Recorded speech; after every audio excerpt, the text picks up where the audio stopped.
سید وارث علی شاہ رحمت اللہ تعالی علیہ قادری، وہ کسی کے پیچھے نماز نہیں پڑھتے تھے جلدی سے.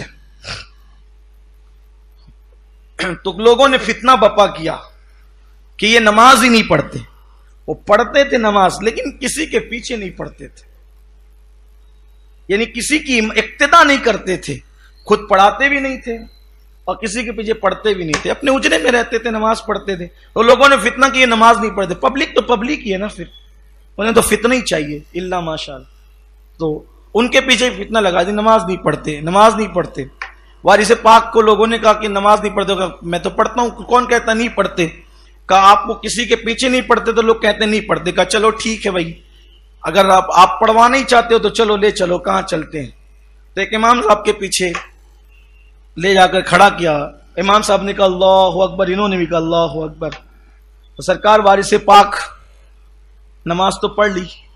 جب نماز ہو گئی وہ فرمایا امام صاحب بہت تھکایا آپ نے. وہ اصل میں پوربی بادشاہ بولتے تھے بہت تھکایا امام صاحب، بہت تھکایا. سنا امام صاحب بہت تھکایا. ہاں ایسی ان کی عادت تھی، ان کا لہجہ یہ تھا بہت تھکایا. تو امام صاحب نے، اب امام صاحب کی عزت پہ کسی کی بھی، امام کیا کسی کی بھی عزت پہ بن آئے گی تو آدمی تو دائیں بائیں کرے گا نا. کہا حضرت کیا ہوا، کیا گستاخی ہو گئی؟ کہا امام صاحب میں بوڑھا آدمی، نماز میں اللہ اکبر کا آپ کے پیچھے ہو گیا. اب جدھر امام ادھر مقتدی، تو آپ تو پہلے چلے گئے سیدھا کرانہ دکان والے کے پاس، آپ کے پیچھے پیچھے مجھے بھی جانا پڑا. پھر آپ جو وہ گھوڑے کو چارہ لانے کے لیے چلے گئے تو پھر آپ کے پیچھے پیچھے مجھے بھی جانا پڑا. پھر آپ دودھ لانے بھی گئے تو مجھے پھر آپ کے پیچھے. ایک بوڑھے آدمی کو چند رکعت نماز میں کہاں کہاں لے کر کے گھومتے رہے. حضرت میں تھک گئے آپ کے پیچھے، اسی لیے میں پیچھے نماز نہیں پڑھتا. تو پھر اس کے بعد لوگوں نے کہا وارث پاک سے، وارث علی جب تم کسی کے پیچھے نہیں پڑھتے کسی کے پیچھے تو پڑھو گے. تو وارث پاک نے فرمایا علی حسین اشرفی جیسا امام لا کر دو، میں اس کے پیچھے جماعت کے ساتھ نماز پڑھوں گا.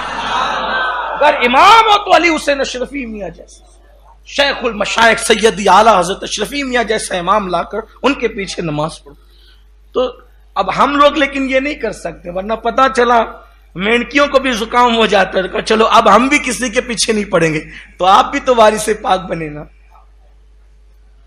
اپنا تو وضو بھی درست نہیں ہے تو وارث. لوگ اللہ والوں کے برابر بننا چاہتے ہیں، پہلے اللہ والا بن تو صحیح، وہ مقام تو پا. ہمارے لیے تو ایسا ہی کہ جو سنی امام ہے اس کے پیچھے کھڑے ہو گئے، اللہ مالک ہے. ایک بار مجھے کسی نے کہا کہ بھئی وہ فلاں کے پیچھے نہیں پڑے آپ، وہ فلاں ایسا کرتا ہے. تو میں نے کہا دیکھو ایسا ہے، اگر سنی سے العقیدہ ہے میں اس کے پیچھے کھڑے ہو جاتا ہوں یہ سوچ کر کہ اس سے زیادہ گنہگار میں ہوں. جب یہ مجھ سے بہتر ہے تو میرا امام ہو سکتا ہے، اور کائنات کا ہر سنی مجھ سے بہتر ہے، تو اس لیے میں اس کے پیچھے کھڑا ہو جاتا ہوں. میں یہ تفریق نہیں کرتا، بس شرط ہے کہ وہ سنی سے العقیدہ ہونا چاہیے. باقی کے معاملات اللہ پہ چھوڑ دو. تو وارث پاک نہ بنے آپ، یعنی کردار میں بنے، کیریکٹر میں بنے، اس معاملے میں آپ نہ بنے.